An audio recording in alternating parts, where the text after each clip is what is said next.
Assalamu alaikum dear students. I hope you will be safe and sound. As you know that until now we have covered almost 40 MCQs from MDCAT 2020. Now we have reached to the question number 160. The question number 160 is: in electron transport chain ATP synthesis take place when electron moves from. Electron transport chain में ATP synthesis कब होती है? जब primary electron acceptor से electron plastoquinone की तरफ जाता है, ऑप्शन ए, या जब प्लास्टोक्विनोन से साइटोक्रोम की तरफ इलेक्ट्रॉन मूव करता है. So the correct option is option B. जब प्लास्टोक्विनोन से इलेक्ट्रॉन साइटोक्रोम की तरफ मुंतकिल होता है, and that particular reasons what happen, the ATP synthesis take place. So the correct option is option B. अगर मैं आपको डायग्राम में दिखा सकूँ, let's move toward the diagram.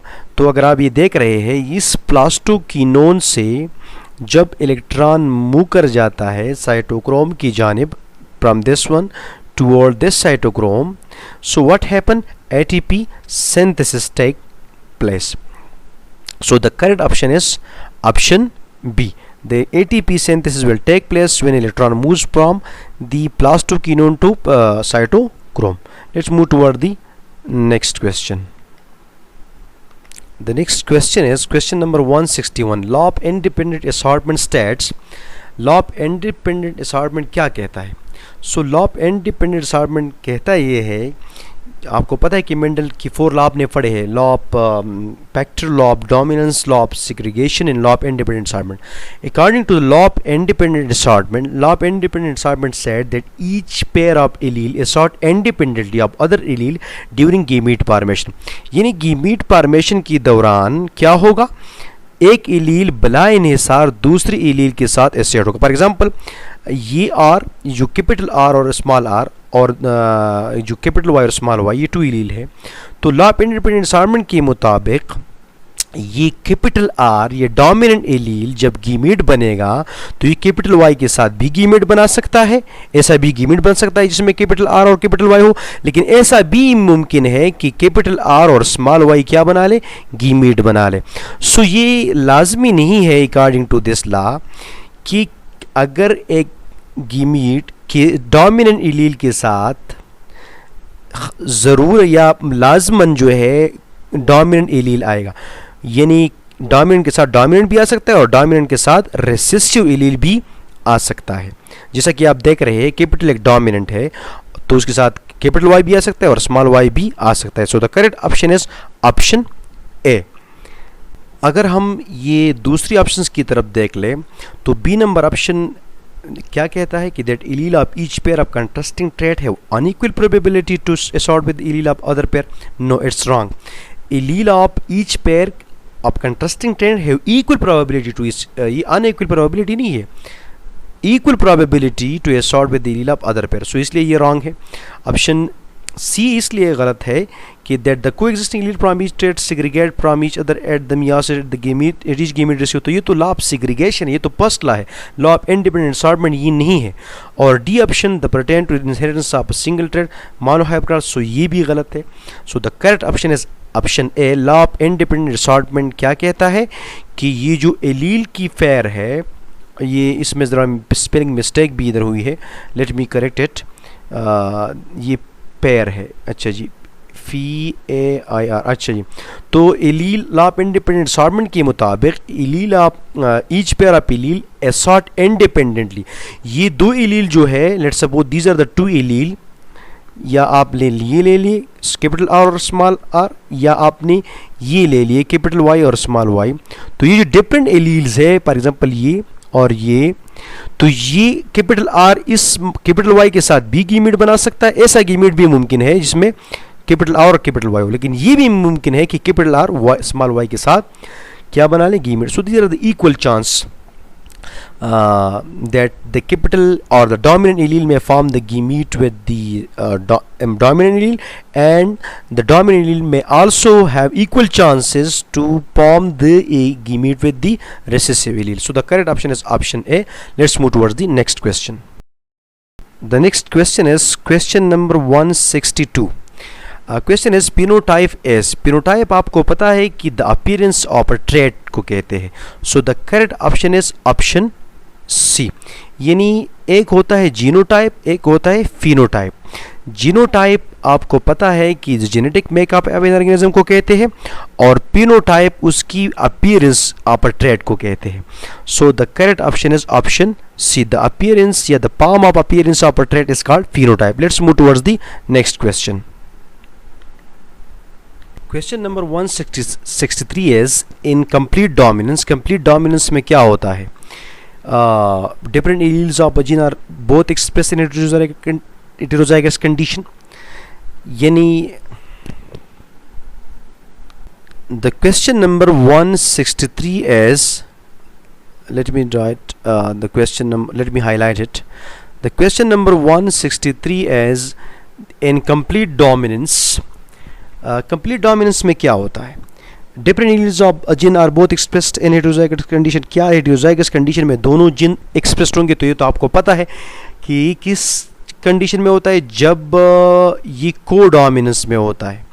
आपको पता है, सबसे पहले तो आप ये रिमाइंड कर ले कि डोमिनेंस रिलेशन कितनी किस्म के होते हैं। एलील के दरमियान जो इंटरेक्शन है वो कितने किस्म के होते हैं, इंट्राजेनिक रिलेशनशिप कितने किस्म के होते हैं, डोमिनेंस रिलेशन कितने किस्म के होते हैं। You have learn that there are 4 kind of intragenic relationship exist. One is known as the complete dominance. Complete dominance में क्या होता है?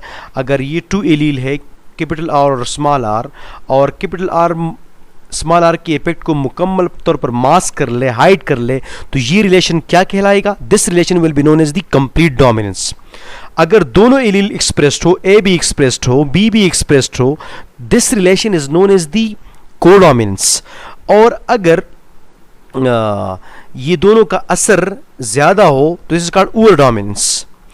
और अगर ये दोनों एक दरमियानी रास्ता निकाले, फॉर एग्जांपल दिस वन अगर रेड है और ये वाइट कलर के लिए एलील है और ये रेड के लिए, और इसका जो रिजल्ट है, एंड रिजल्ट वो पिंक हो, तो it is called the incomplete dominance. अब ये सवाल कंप्लीट डोमिनेंस के बारे में है, तो कंप्लीट डोमिनेंस ऑप्शन बी जो है वो इसको एक्सप्लेन कर रहा है। According to the option B, complete dominance is the type of the dominance in which one allele R is completely dominant over the other allele, yani small r, and the presence of recessive allele is functionally hidden. The heterozygote capital R small r has the same phenotype as homozygous. As homo, ये गलत है, ये misprinting हुई, ये homozygous है।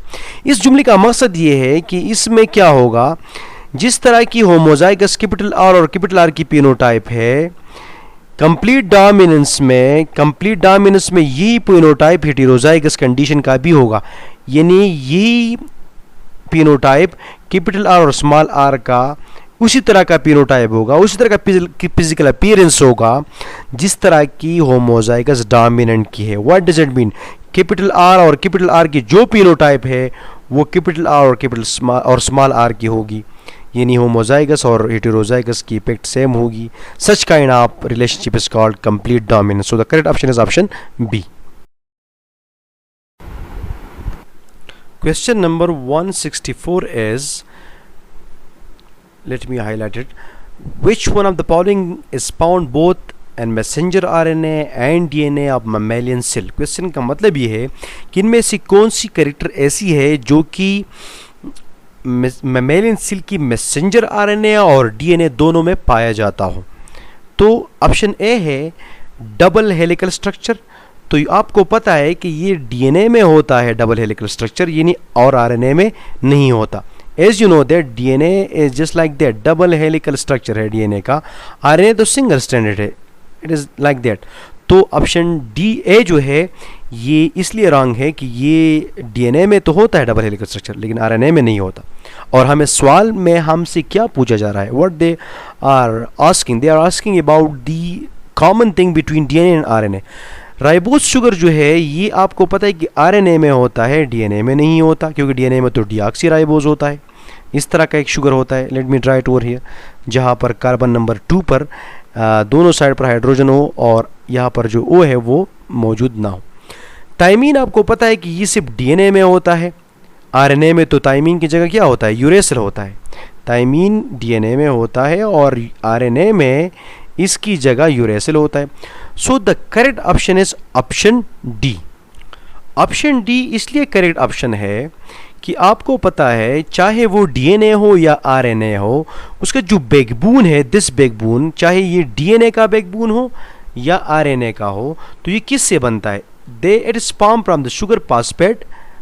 तो ये backbone चाहे डीएनए का हो या आरएनए का हो, ये बैकबोन जो होता है बेसिकली ये दोनों में, चाहे वो single stranded DNA, double stranded DNA हो या आरएनए हो। अगर डीएनए हो तो आपको पता है कि बैकबोन किससे बनेगा, बैकबोन फॉस्फेट और शुगर से बनेगा, और ये दोनों अटैच होंगे किससे, नाइट्रोजीनस बेसिस से। तो ये, और चाहे वो मैसेंजर आरएनए हो तब भी ये बैकबोन किससे बनेगा, यानी डीएनए और ये जो सारी फॉस्फेट शुगर और किससे, फॉस्फेट शुगर और फॉस्फेट से। So the correct option is option D. Let's move towards the next question. The next question is question number 165। द सेल्स in our body are all genetically identical apart from the, तमाम sales genetically identical है, सिर्फ एक sales ऐसे है इनमें, इन option में से, जो कि जेनेटिकली आइडेंटिकल नहीं है। तो क्या वो सोमैटिक सेल है, रिप्रोडक्टिव सेल्स है या मसल फाइबर है? तो it is very easy question. आपको पता है कि जो मसल फाइबर्स है और जो सोमैटिक जो वाइट ब्लड सेल है, these are the somatic cells. ये तो आपको पता है कि these are not the reproductive cells. Body में दो किस्म के सेल होते हैं, एक रिप्रोडक्टिव सेल्स जो कि रिप्रोडक्शन में मदद देते हैं और दूसरा है सोमैटिक सेल्स। तो क्वेश्चन को समझने का तरीका ये है कि रिप्रोडक्टिव सेल्स आपको पता है कि ये मियासिस के थ्रू क्या होते हैं, दे फॉर्म थ्रू मियासिस। ये मियासिस के ज़रिए बनते हैं, डिवाइड होते हैं, फॉर्म होते हैं। और जो सोमैटिक सेल है, चाहे वो मसल फाइबर हो, वाइट ब्लड सेल्स हो, they are form by the mitosis. तो माइटोसिस के जरिए जो सेल बनते हैं दे आर जेनेटिकली आइडेंटिकल, और मियासिस जो है वो क्रॉसिंग ओवर में उसमें होता है, तो उसके ज़रिए जो सेल्स बनते हैं दे आर जेनेटिकली डिफरेंट। और रिप्रोडक्टिव सेल्स ऐसे सेल्स है they are form by the meiosis. So the correct option is option number B. Reproductive cells are not genetically identical. All other cells, somatic cell, muscle fiber cells, white blood cells, these are all genetically identical. So the correct option is option B. Let's move towards the next question. Question number 166 is transcription is the process in which an RNA copy of the DNA sequence encoding the genes is produced with the help of an enzyme is called।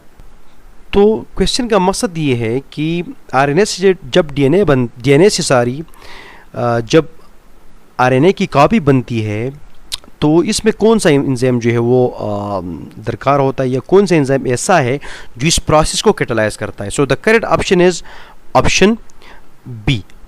RNA polymerase ऐसा enzyme है जो कि इस process में, याद रखिए कि इस प्रोसेस को ट्रांसक्रिप्शन कहते हैं। ये जो प्रोसेस है दिस इज कॉल्ड ट्रांसक्रिप्शन, और ट्रांसक्रिप्शन की बात आपको पता है कि ट्रांसलेशन होती है, तो this process is called transcription. और ये जो होल फिनोमेना है, डीएनए से आरएनए बनना और आरएनए से फिर प्रोटीन बनना, this whole mechanism is called central dogma. इसको सेंट्रल डोग्मा कहते हैं। तो सेंट्रल डोग्मा में जो पहला स्टेप है, डीएनए से आरएनए की एक प्रोटोस्टेट या कॉपी निकलती है, और इस कॉपी को जो निकलती है उसको मैसेंजर आरएनए कहते हैं। और आपको पता है कि ये राइबोसोम में जाकर वहाँ पर प्रोटीन सिंथेसिस में मदद देता है। तो इस सारे अमल को क्या कहते हैं, सेंट्रल डोग्मा। डीएनए से जब आरएनए बनता है, this very first step is called transcription. इसके बाद ये जो स्टेप है आरएनए से डीएनए बनना, दिस इज कॉल्ड ट्रांसलेशन। इसको हम आगे जाके इंशाल्लाह एक्सप्लेन करेंगे, क्योंकि नेक्स्ट क्वेश्चन में भी इस पर भी तफसीली हम बहस करेंगे। तो यहाँ पर करेक्ट ऑप्शन जो है ये ऑप्शन नंबर बी है। RNA polymerase is the enzyme which help in the transcription mean the formation of RNA from the DNA. Let's move towards the next question. The next question is the particular area of chromosome that any individual possess is called. जो ये तो आप पहले पढ़ चुके हैं कि the sum of all chromosome that an individual cell have is called its karyotype. इसको क्या कहते हैं? Option C. जीनोटाइप किसे कहते हैं? Genetic makeup in organism. Physical appearance of organism is called phenotype. और एलील तो आपको पता है कि अल्टरनेट फॉर्म ऑफ जीन को कहते हैं। अब sum of chromosome of or array of chromosome that an individual possess or have is called its karyotype. So the correct option is option C. Let's move towards the next question. Question number 168 is during meiosis the homologous chromosome come together and form pairs. This process is called. Question का मतलब ये है कि myiasis के दौरान जब homologous chromosome आपस में एक दूसरे के करीब आते और पैर बनाते तो इसको क्या कहते हैं? तो this process is called synapsis. The term synapsis mean syn mean together, apsis mean pair, so together pairing, syn mean together and apsis mean fair, so the process, this particular process is known as the sign. और ये synapsis आपको पता है कि ये प्रोपेज 1 जो myiasis का page है, इंटरपेज के बाद जो प्रोपेज होता है उसमें ये साइनेप्सिस होता है। और साइनेप्सिस के दौरान क्या होता है? जो होमोलॉगस क्रोमोसोम है, जो सिमिलर क्रोमोसोम है, they come close to each other and form a pair, and this process is called synapses. So the correct option is option B. Let's move toward the next question. Question number 169 is at what phase the DNA content of a cell is doubled?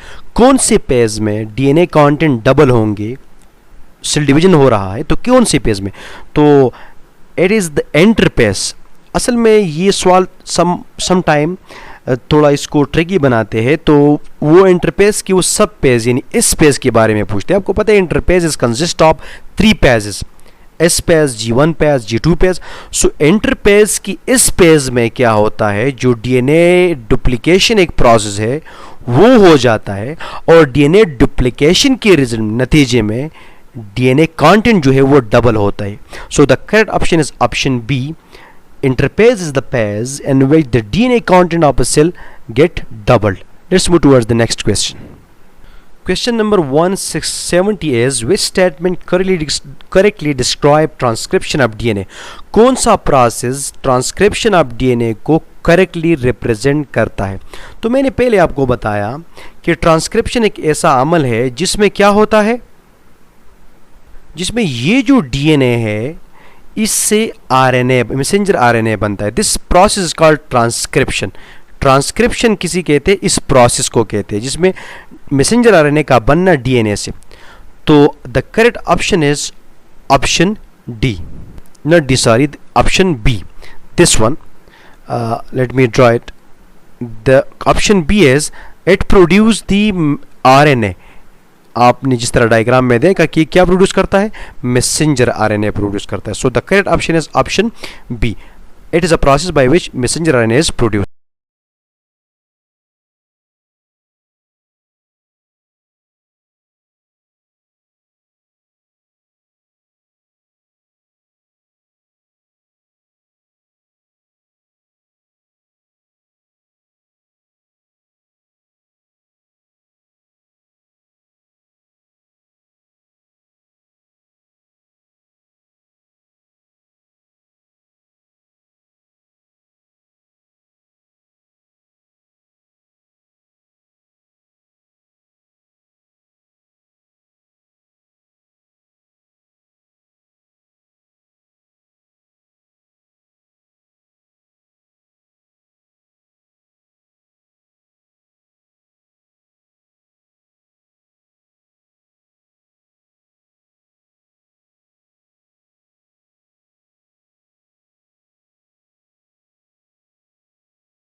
यानी ये जो transcription है ये ऐसा process है जिसमें क्या produce होगा, जिसमें डीएनए से आरएनए जो है वो बनता है। So the correct option is option B. अब तक के लिए इतना ही। जो नेक्स्ट 10 MCQs रहते हैं वो इंशाल्लाह ताला हम नेक्स्ट लेक्चर में डिस्कस करेंगे। और इसके बाद जो है we have a plan to make the to explain the important MCQs. Inshallah we will make the lecture and we have arranged the important MCQs for you जो कि expected MCQs है। और इंशाल्लाह ताला बहुत जल्द एक गेस्ट पेपर इंडिकेट का भी आपको लर्न विद उमर जो यूट्यूब चैनल है हमारा उससे आपको मिल जाएगा। तो उस गेस्ट पेपर में इंशाल्लाह उस पर काम जारी है, वो आने वाले 4-5 दिनों में वो भी अपलोड हो जाएगा। तो stay tuned, stay with us. अल्लाह हाफिज़, अपना बहुत ख्याल रखिए। अल्लाह हाफिज़।